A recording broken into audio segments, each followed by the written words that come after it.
Welcome to Table Talk, where there's always room at the table. I am your host, Jonathan Harmon of the J Harmon Home Team, and we can't wait to talk to these fine guests. Enjoy the show.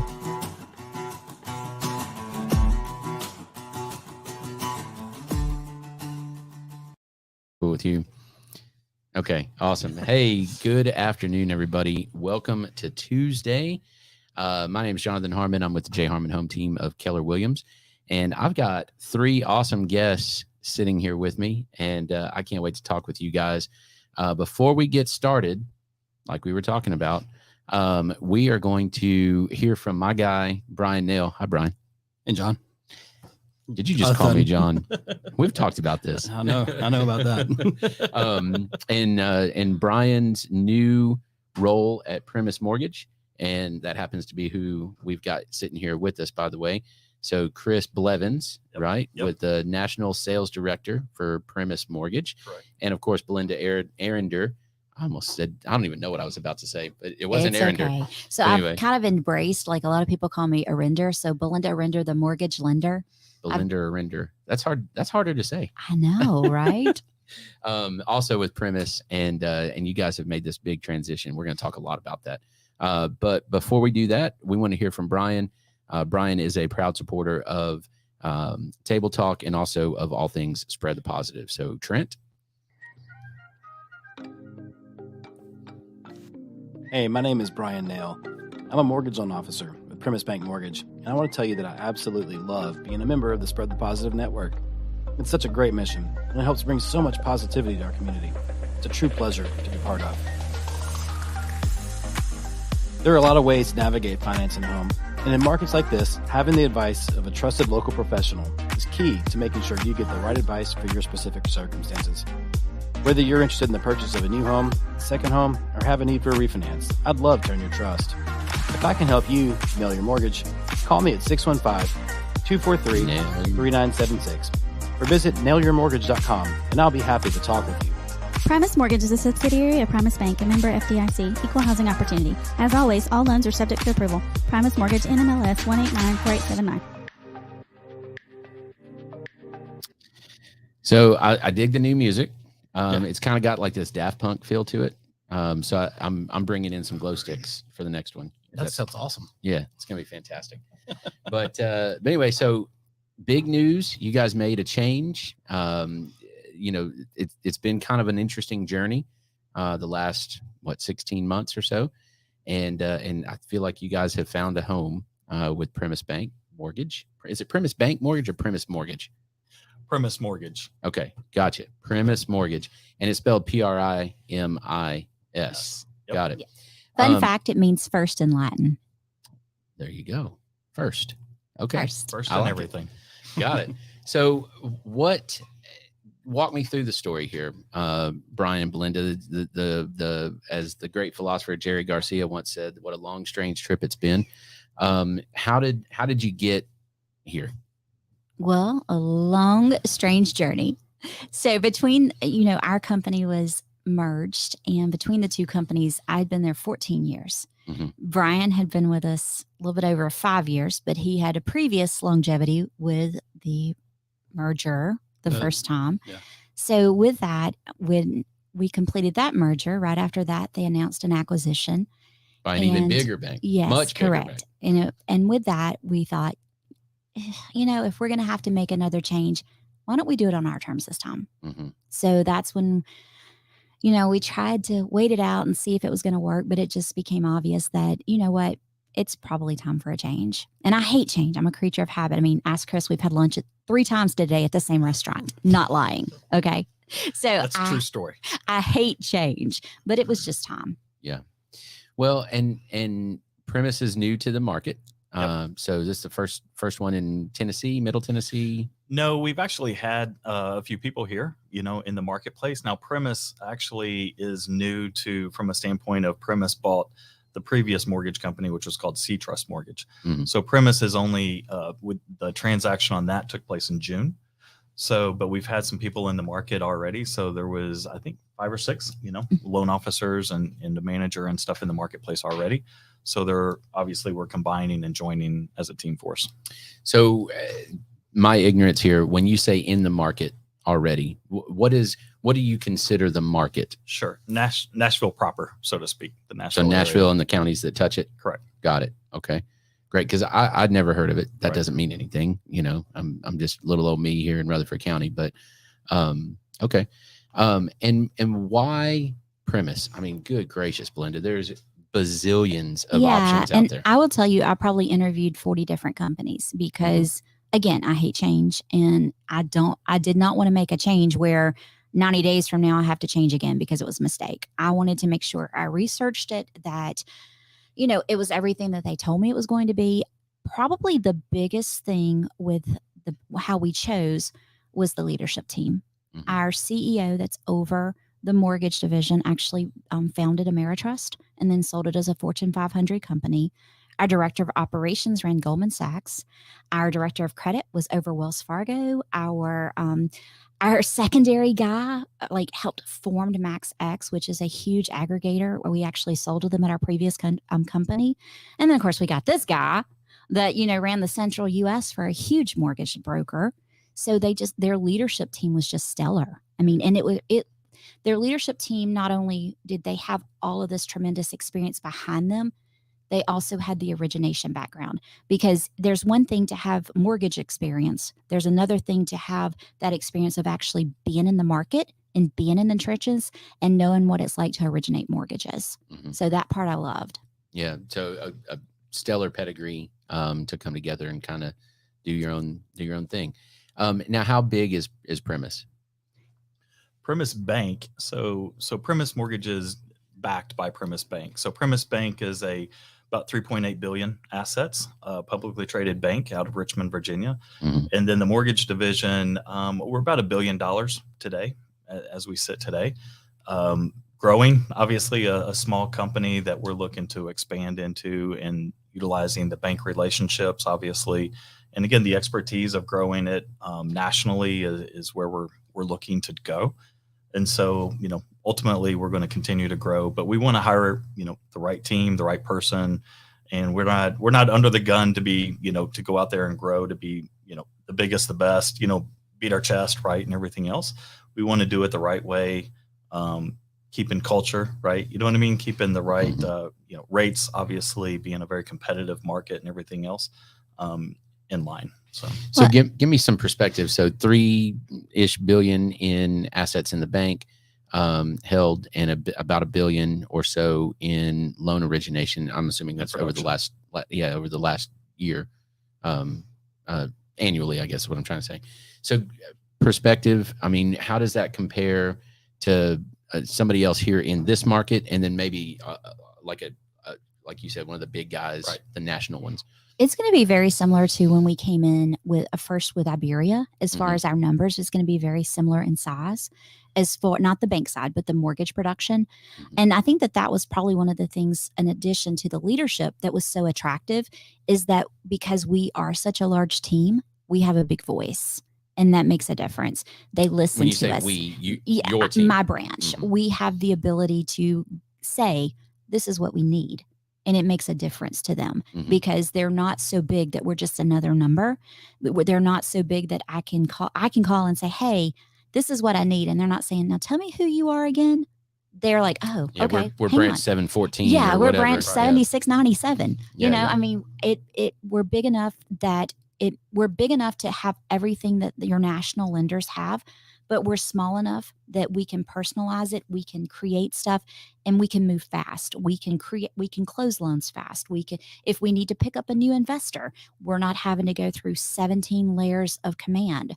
We actually, our department, our person who's over secondary can pick up that new investor for us. Mm-hmm. Now, Bryan, you were telling me when this was shaken out that there were some really cool tools that you were able to utilize that you'd not had before, even with the branch or the bank that you guys were with previously that was considerably larger, right? So what are some of those tools that'll make your job easier to better serve your clients? Well, I mean, I'll just start with we have an app that's as basic as that. But through that app, the power that comes with that is that if I'm out coming back from Rotary, or if I'm heading towards a Chamber of Commerce meeting, and He's a Rotarian, by the way. and I don't have my my computer right there, right handy, I can pull up any file that I have in process, and I can check on what the pre-qualification number is. I can set some parameters in there so that the realtor that they're working with, if they want to adjust that pre-qualification number down, they can do that. So if I say, hey, this person's approved for a mortgage at $400,000, and you say, well, hey, Brian, I need to get an updated pre-qualification there because I can write an offer for $375. And you don't have to wait for me to get that to you. Now you can, within that app, you can make that change yourself and generate. As long as it meets those parameters, so it speeds the process on my side of things. That's right. That's right. There's also through that app, we send videos at every stage of what we call a milestone. So when the loan is keyed in, they get a video saying, hey, congratulations on starting the process. And then once they have a house and we've got the conditional approval for them, they're going to get another video that's going to say, hey, your loan has been conditionally approved. Congratulations.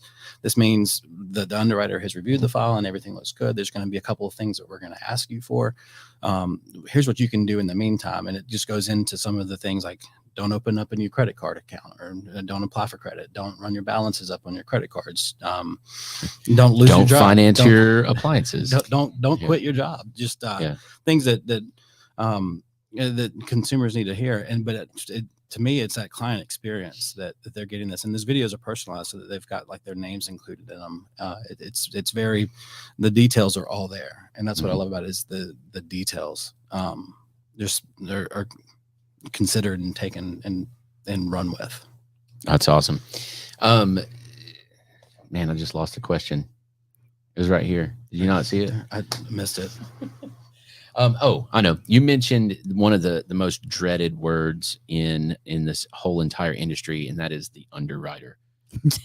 The underwriter. The underwriter. It is still Sphere. May go with that. Is that for Halloween? Yeah. That'd be awesome.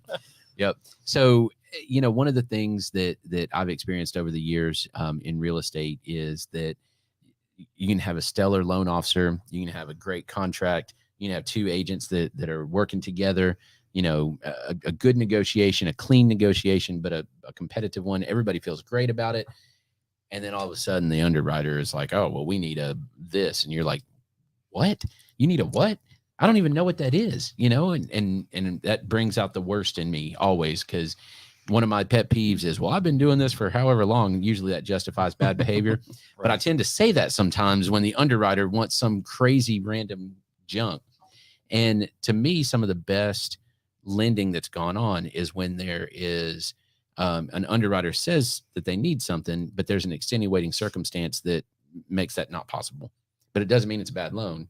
And the loan officer can go to bat for the borrower and go back to that specific underwriter, not some nebulous underwriting director that's over here, and not that, but can go to them and say, hey, let's look at this again. Here's why I don't really necessarily agree with what you're asking for. How does Primis manage that?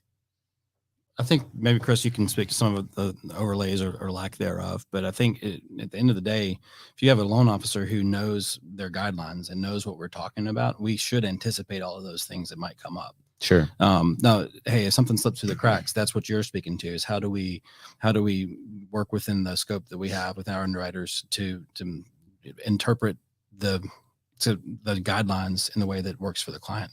Can you call an underwriter? Yes. Directly? Yeah, I can call them. I can email them directly. You know them by name? Yes. And I can talk to them before the file even gets to a contract stage. So if I say, hey, my spidey senses are going up on this, is it going to be an issue? Mm-hmm. I can call an underwriter who is going to have that file and talk to them and say, will you bless this? There's not like a central underwriting hub somewhere that's got 25,000 people in one room. And I haven't heard that, Chris. Do we have that? We do not. We do not. We don't have that. No. We have direct access. Good. And I'll just chime in on that, is say that, certainly to Brian's point, a good application, right? A good loan officer that's taking a good application, certainly that's where it all begins. Sure. Right? You know what I mean? Everything else. But I would tell you that we've built this company. And again, to Belinda's point earlier, is, we all have origination experience. We've all been loan officers. We've all been, sitting in that chair and everything else. And it's a tough job. It's a really tough job to do a lot of business and be a high producer and everything else, as you know. So we look at it as, hey, again, the communication piece is direct. We want the loan officers to have direct communication. Our underwriters understand that, we're in the business to close loans, right? You know what I mean? We're in the business to get loans through the system and everything else. The underwriters that you're probably speaking of a lot is these feel good conditions is what I like to call them, that you're just not needed. So that's, again, where we're small, we're nimble, we're able to, to underwrite the file based off of what we call the findings, the DU findings and everything else, and expedite the loan through the process without a lot of the red tape or a lot of the, feel good conditions and stuff like that.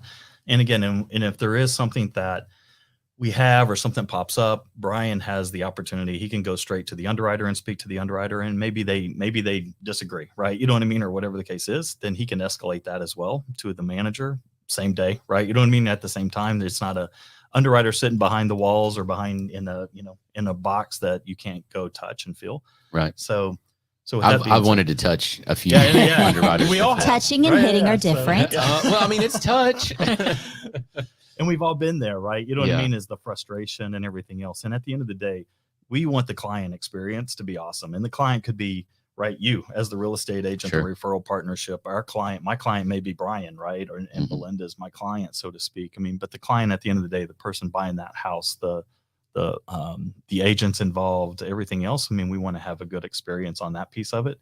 And again, I mean, a lot of the big box companies that are out there today, that's where they've lost that vision, right? They've kind of got so big and they forget about the people. 100% agree. And this industry is always, and I'd say that's probably what prompted the move. Yeah, I would tell you that there's a big lack of the customer focus with your bigger companies because it's transactional, and we don't want it to. Of course, each transaction is important, but there's a family behind that transaction. Sometimes there's multiple families. Oftentimes, so we've got to have a good experience for them. I mean, and home ownership is so very important from every aspect that you can possibly imagine. So we want to be able to give them that experience where, I read an article one time that said that buying a home was only came behind death as far as things that people feared. You shouldn't fear buying a home. It should be enjoyable. It should be a celebration of something you've accomplished. Well, and I think that goes to, this is kind of my philosophy, is that it's not, yes, it's a transaction. Okay. I am purchasing something. There is a transaction to it, but it is so much more than that. And what's more to it than that is what everybody has as their concept of home, right?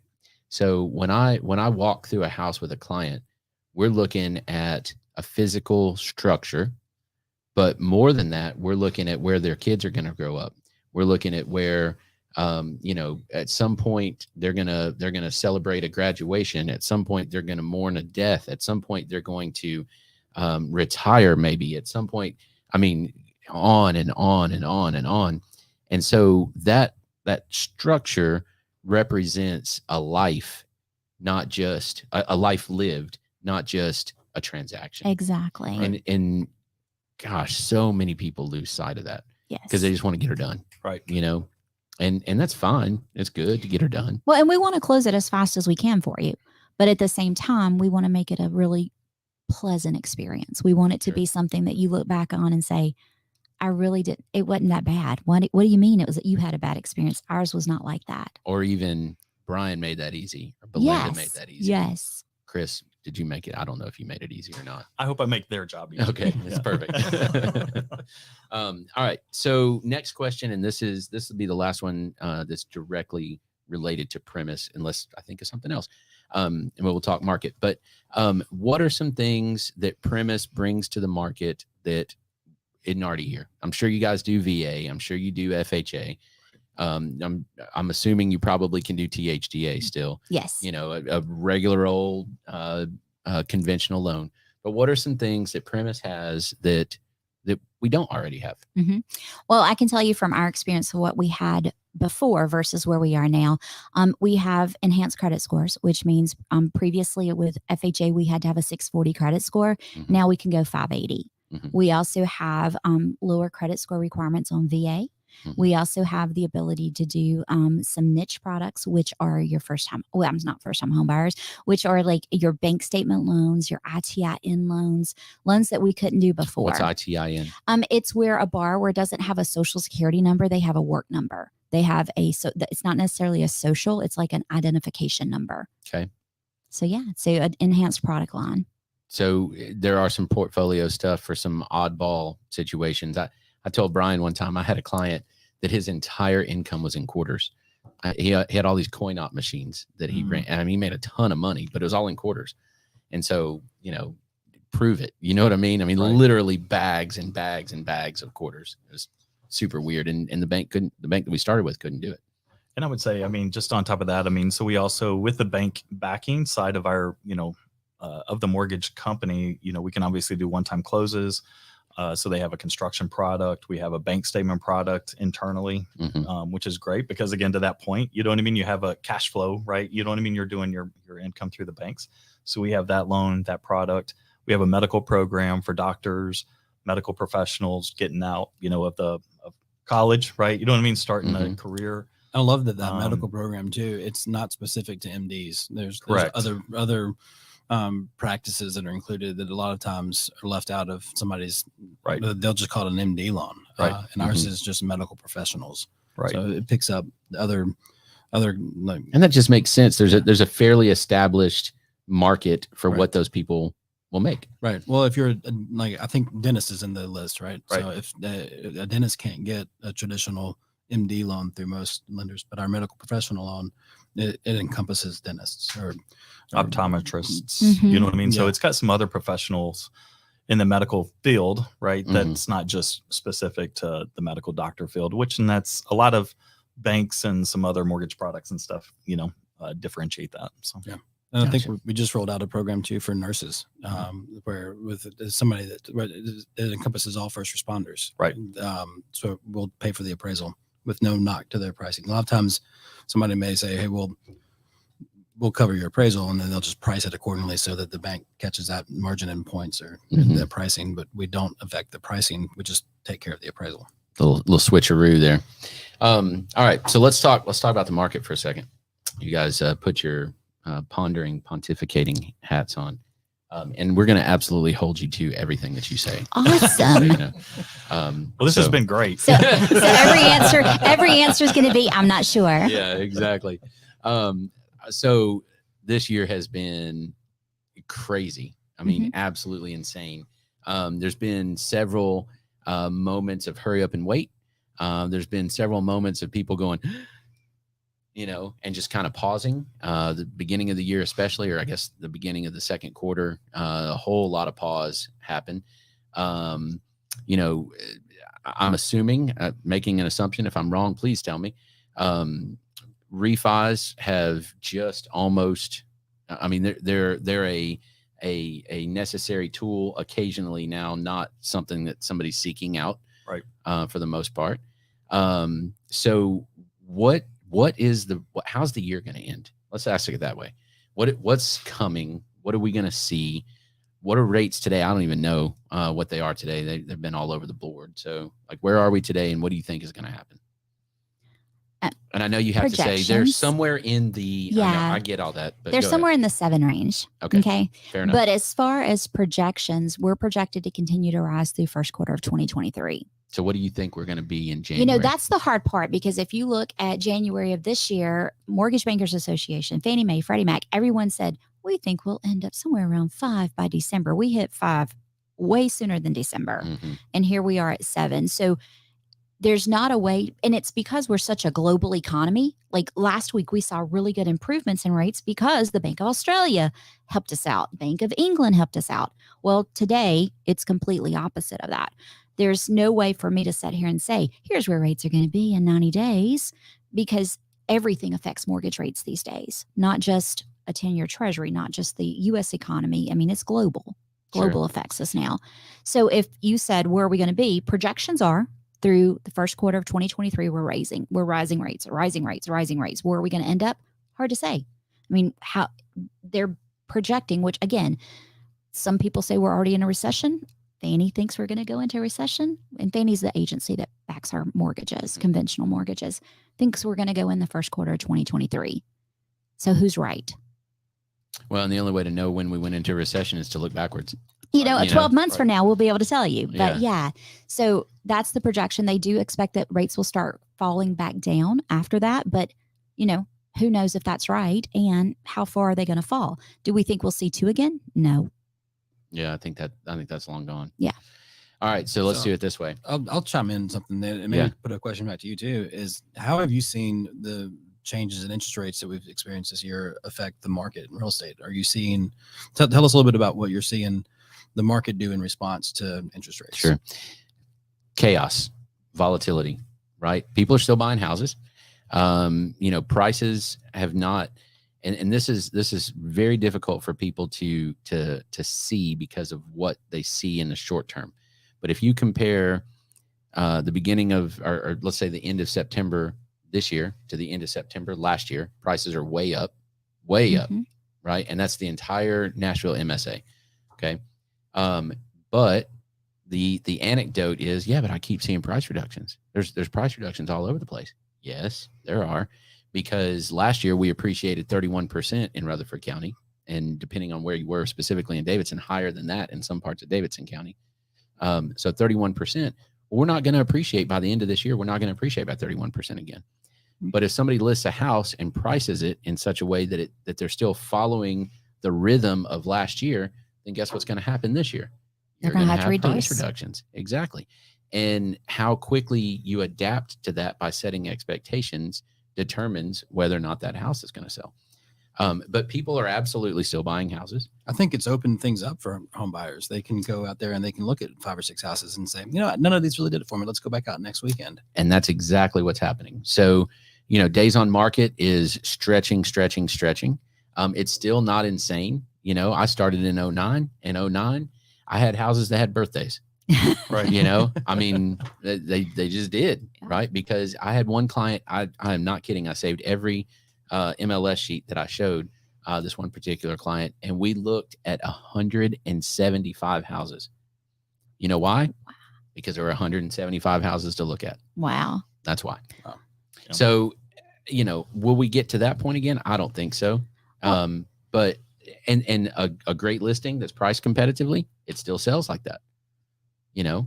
If it's a mediocre listing and it's priced okay, then somebody's going to make an offer on it. It's going to be lower than the list price. Maybe they ask for some concessions. You guys were kind of talking about that a little bit off mic. I think it's just, I always like to compare it to sailing, right? So for the last 3 years, we were tacked in the wind. That sailboat was leaned over like this. Those sails were full. You were getting all kinds of stuff in your face, bugs in the teeth. I mean, it was crazy, right? And now it's like that wind has shifted a little bit, and that sail's starting to kind of do this. The boat's a little more upright, but we're still moving. Well, and you know what? I saw a video. I was talking to y'all about that today that said, you know what? This is a return to normal. I mean, we are normalizing again. That's exactly what I tell people. We're not going backwards. We're normalizing. Yeah. The reality is selling a house in 6 hours is not normal. Exactly. Selling it for $50,000 above an already inflated list price is not normal. Yes. Right. Waiving inspections, waiving appraisal, waiving all these things. It's not normal. Right. Well, now you have the ability that people are accepting FHA offers again. People and home sale contingencies. Yes. So we are returning to normal. That's it. And in the scope of what we were talking about off mic, if you've got somebody who likes a house and maybe they like it at 400,000, maybe they really like it or maybe they like it at 390, but they really like it at 400, which is where it was originally listed. If the seller's going to give them 10,000 and concessions that they can use to buy the rate down and get to where they want to be, it puts everything back on the table. And that's where I think working with people who understand that and understand that, hey, to the seller, they're going to net the same amount either way. Mm-hmm. It's going to help you more. $10,000 in purchase price is going to move your payment to here. But if you take $10,000 and you use that to buy the rate down or do a single premium mortgage insurance or pay your closing costs, well, that's going to help you get, have money in the bank after closing. But if you've got plenty of money because the house you sold is last year at the peak is doing got you set well, what you're really worried about is how much is your monthly payment. Yeah, but I mean, like right now, your first time home buyer homes in Rutherford County are starting Yeah. 325. Yeah. Right. And so I'm a first time home buyer. I come into the market. I've got 20K in the bank. I got to be really smart about how I spend that 20K. Absolutely. Yeah. And spending that 20K on an origination fee and closing costs. If I can get the seller to pay that, Right. and I can put that 20K on actual principal, that's a much smarter move for me. Well, and think about it. If you go back less than 12 months ago, that same house, you had to pay $50,000 overpriced to even Cash. be considered for that Cash. deal, Right. to even consider to be the buyer. And no way would you have done a FHA loan. No way would there'd have been 30 offers on it, and the winning one would have probably been a cash deal, Yes. most likely, With no contingencies. closing 10 days. Yeah. Yeah. Absolutely. Yeah. No, it, and I think this is where a little bit of experience and a little bit of seasoning helps, is understanding. Well, first of all, understanding that right now there is not a right answer, right? And anybody that says, I know exactly what to do, they're either lying or they're delusional, or both, right? Right. So that's number one. So number two is, let's come up with the best game plan with a plan B, a plan C, a plan D, right? And understand that a price reduction doesn't mean you're going backwards. It just doesn't. It just means you're not quite going forward as quickly as you would have last year, right? All right, so here we go. This is what we're going to do. We're recording this, okay? All right, so if everybody put $1 on it, okay, we're gonna have a betting pool. We're not actually putting a betting pool because that's probably illegal for you guys. But if we put $1 on it, tell me what rates are going to be on January 1st. 7.625. Ooh. 7.25. I'll shoot the gap at 7.5. I'm gonna be optimistic. I'm going just a touch under 7. I think something will happen and it'll come down just a little. And it very well could. I mean, and that's what, getting back to the point that we're driven by such global indicators. That's what's so hard to predict is, I mean, who would have thought that Russia would have invaded Ukraine? And that affected rates. Yeah. So, I mean, there's the talk that COVID is going to have another run. Mm-hmm. So who knows? I mean, I would love for you to come back in January and say, you saw silly rates are 2 points lower than that. I'd be like, thank you, Jesus. Well, here's the thing. The crazy thing is it could be 7 on January 1st, and on January 8th, it could be 7 on January 1st at lunchtime, and by 5 o'clock, it could be 7.5. Okay. We could all win. Yeah. Not kidding. On the same day. On the same day. Yes. It can. We had a day last week that, half point difference. Crazy, right? That's crazy. And that particular piece right there is what makes our market on my side of things very challenging. And that's what I was going to say. This is really, I mean, we're in a market right now that it's all about inflation, right? So, I mean, until the inflation talks calm down, then we're just going to see the rates continue to rise a little bit more and a little bit more and a little bit more. So everything's got to kind of end on the inflation piece of it. And to Belinda's point, I mean, the world markets are certainly dictators as well of the bond market and everything else. And so, if something major happens, obviously, in, Russia or Ukraine, right? You know what I mean? That definitely dictates how the bond market moves, which obviously dictates how the mortgage markets, react and do those kind of things. But what I would say today is, I mean, as long as you still see the inflation pieces, certainly the Fed continues to look at it as and it is pushing out there that inflation still needs to be tamed, if you will. Then we're definitely going to continue to see a rise, in that piece of it. And to Belinda's point, I mean, we're certainly in the high 6s, you know what I mean, the low 7 areas and stuff like that. And the markets are actually pushing back on high rates to that point. It does matter. So if a client does have some money and they want to pay some, to buy down a rate, it actually makes a difference in today's market. Whereas, 2 years ago, they could pay a point and the rate difference would be 1/8 or 1/4. It's not worth it, right? You know what I mean? Save your cash, put it down, use it for whatever else.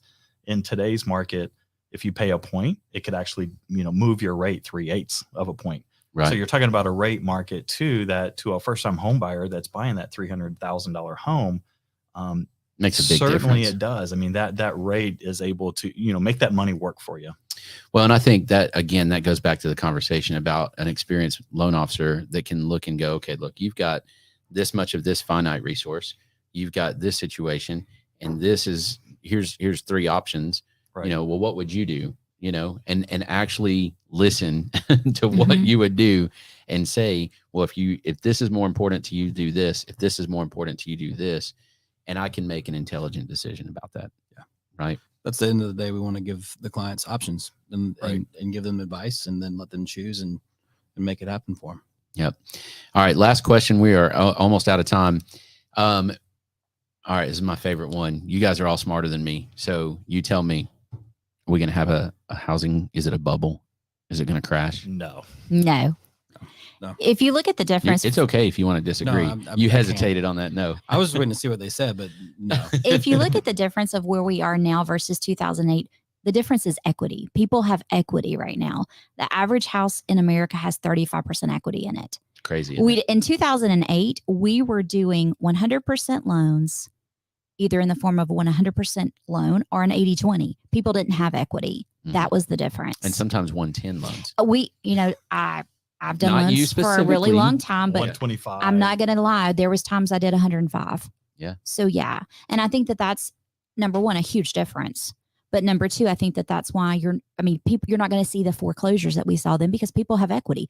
People foreclose when they don't have options. Right. When you've got, equity there, even if it's not as much as you wanted, you're going to sell that house and take that 20,000 or take that 30,000 versus letting the bank get that money. All right. So devil's advocate. Let's go. The equity is not really real. It's not really real unless you start seeing prices drop tremendously. Mhm. Because right now it's still real. Right now I can sell my house and make money. You can sell your house and make money. So as long as you don't go there and cut too many prices on us, we're going to make that your responsibility. Right. That's fine. I got broad shoulders. I would also say, we're not in the credit crisis that we were in 2008. People today are qualified, you know what I mean? So we're qualifying the clients a lot more, right? You're not having the stated income, stated assets. You don't keep mirrors at your desk for them We to follow. don't, to fog up the window, get a loan, right? You know what I mean? Kind of thing that we've all heard and everything else. So people now, the credit standards and everything else are a lot more, they're not as risky, obviously, and everything else. And so the default ratios, the 30-day delinquencies, all of that stuff is much, much better. So we're in a much better, stronger economy and those kind of things than seeing what 2008 or the housing bubble.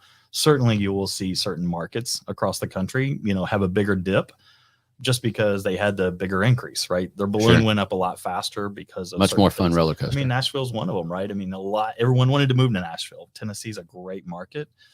Tennessee's a great state, that Nashville is a great market, I should say. That people wanted to be here.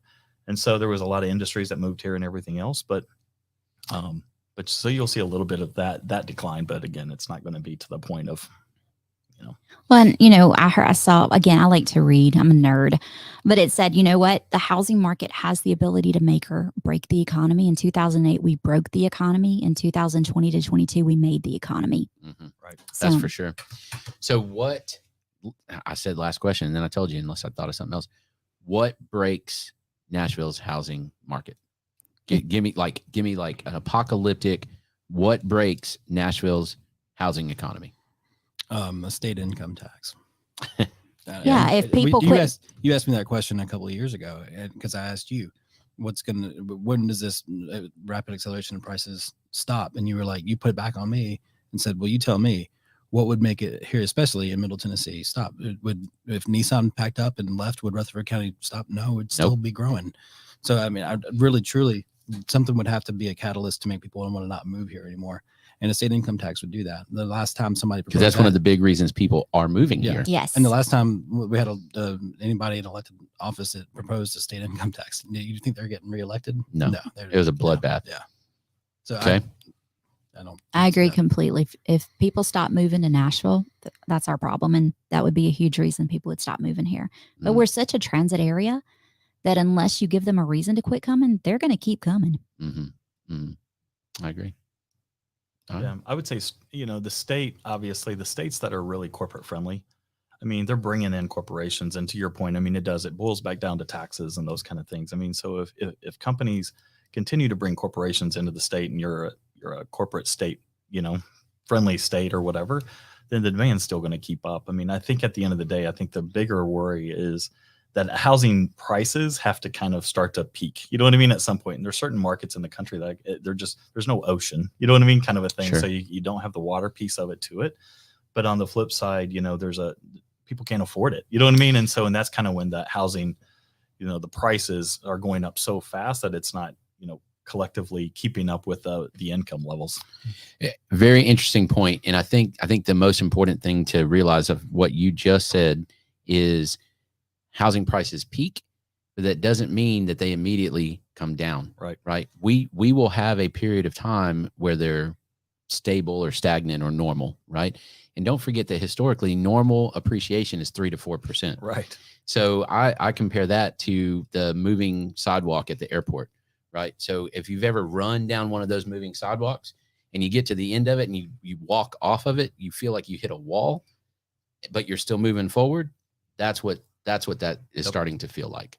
Yep. Right. But that's not backwards. Right. No. No, you're still moving. You're still moving. Just much slower. Yes. And that's what I would say is just at the end of the day, I mean, real estate, to Belinda's point, I mean, we kept the industry, or kept the markets going and everything else. I mean, real estate always is a good value. You know what I mean? Sure. So buying a house is a good value, at 6.5, at 7.5, like you're still putting money. You still got to pay rent. You know what I mean? So you got to put out, you got to pay money, to put a roof over your head. So, when I started doing mortgages, they were double digits. Right. Okay. And I used to, and then we hit 8 and we refinanced everybody. And the rule was 8 is great. 8 is great.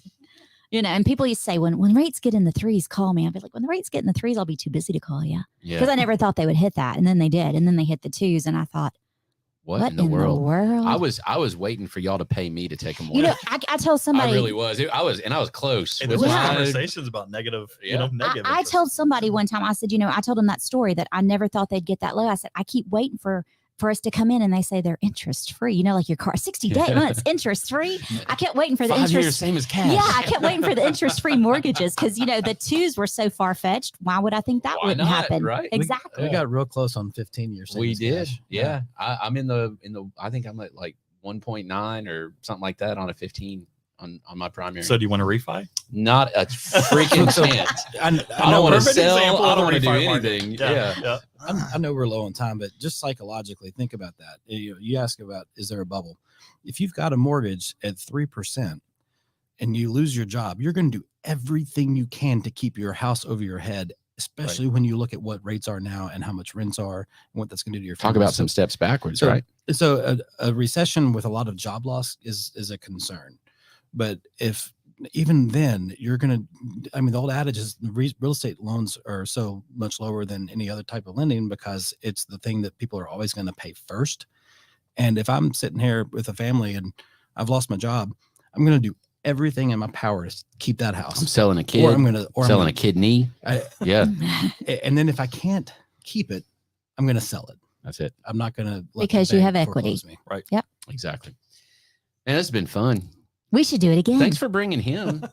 It was a surprise. Like he didn't know we were coming. So, I didn't want to make him nervous. I'm doing this podcast thing or whatever. And I was like, all right, well, just take me back to the hotel. Yeah.